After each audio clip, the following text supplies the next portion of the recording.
নমস্কার বন্ধুরা, আজ আমি চলে এসেছি মাংস রেসিপি নিয়ে। তবে এ মাংস কিন্তু কোনো জীব হত্যা না করেই তৈরি করব আমি।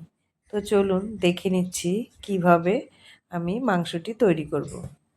তো প্রথমে আমরা এখানে নিয়ে নিচ্ছি পনিরগুলিকে আমি খুব সুন্দর করে ঘষে নেব। এটিকে আমাকে পরে মেখে নিতে হবে, যেহেতু ওই জন্য পনিরগুলিকে কিন্তু আমি সুন্দর করে ঘষে নিচ্ছি।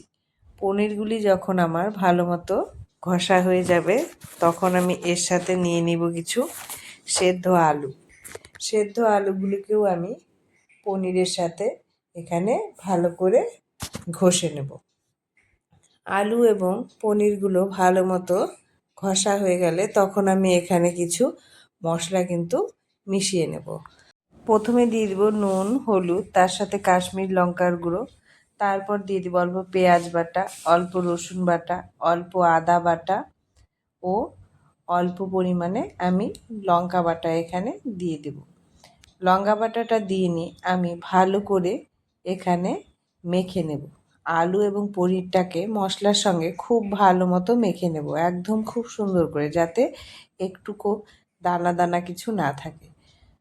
খুব সুন্দর করে মেখে নিয়ে যখন মাখাটা আমার একদম সুন্দরভাবে হয়ে যাবে, তখন আমি এখানে দিয়ে দেব অল্প পরিমাণে সরষের তেল।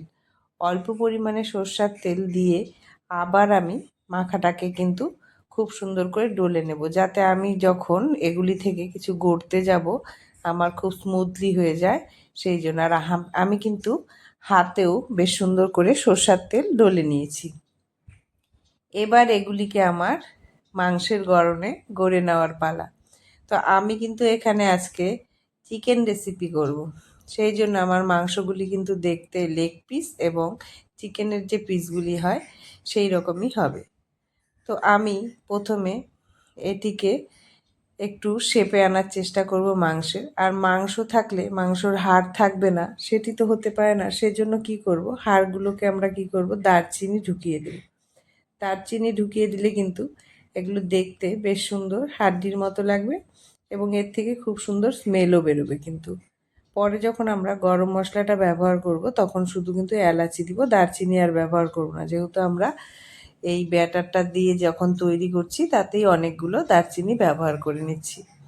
এইভাবে কিছু মাংসের পিসের মতো টুকরো এবং কিছু লেগ পিসের মতো টুকরো আমরা তৈরি করে নেব। তৈরি করে নিয়ে এগুলো যখন আমরা ভাজবো এবং ঝোলে পড়বে, এগুলো কিন্তু দেখতে আরও অনেক বেশি সুন্দর হবে।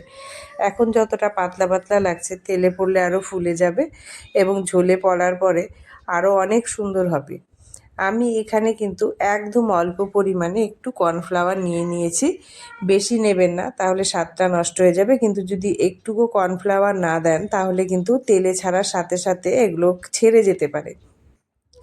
সেই জন্য অল্প পরিমাণে কর্নফ্লাওয়ার দিয়ে মাখিয়ে নেবেন। আমি কর্নফ্লাওয়ারটা যখন দিয়েছিলাম সেটি ভিডিও করা হয়নি, তাই বলে দিচ্ছি। এবার আমি সবগুলি মাংসে হাড্ডি ঢুকিয়ে নিলাম। এবার কড়াইতে আমি দিয়ে দেব তেল। তেল দিয়ে এবার একে একে আমার সব মাংসগুলির পিসগুলিকে ভেজে তুলে নেওয়ার পালা। এবার এগুলোকে কিন্তু খুব সাবধানে ভেজে নিতে হবে। যতই আপনি কর্নফ্লাওয়ার মেশান না কেন, এগুলো কিন্তু পনির এবং আলু সেদ্ধ দুটোই যেহেতু নরম, একটু সাবধানেই আমাদের তুলে নিতে হবে। আমি এগুলিকে বেশ সুন্দর লাল লাল করেই ভেজে নেব, কারণ সাদা সাদা যদি থাকে তবে কিন্তু যখন রান্নাটা হয়ে যাবে তখন মাংসের মতো দেখতে লাগবে না। আমরা যখন প্রথমেই বলেছি আমরা আজ এটি দিয়ে মাংস তৈরি করব, তো মাংসর মতো দেখতে হলে আমাদের কিন্তু এগুলিকে একটু লাল লাল করেই ভেজে নিতে হবে।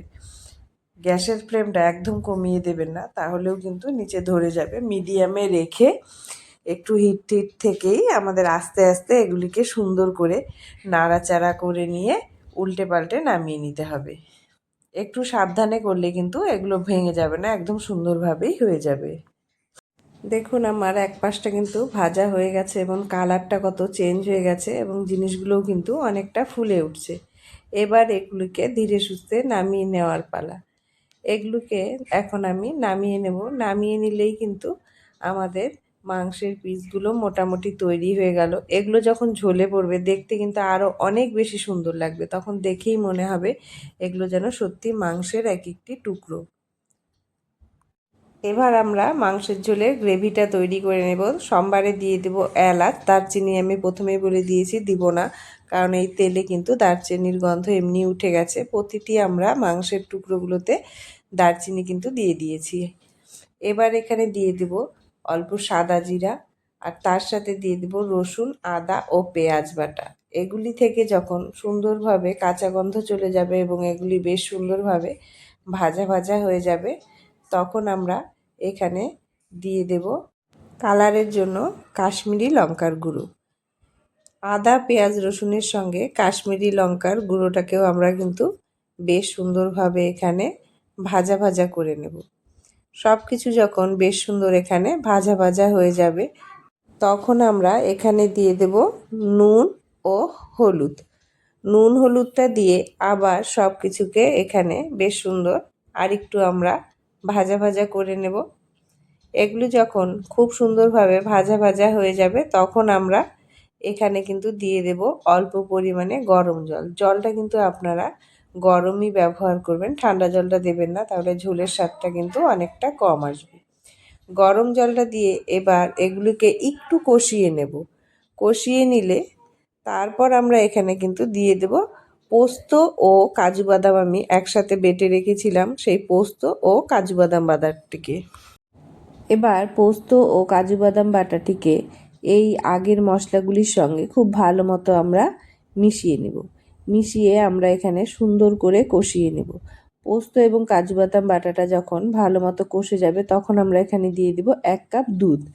দুধটা দিয়ে এখন আমরা যে পিসগুলো মাংসর করে রেখেছিলাম, ভেজে তুলে রেখেছিলাম, সেগুলি এখন দিয়ে দেব।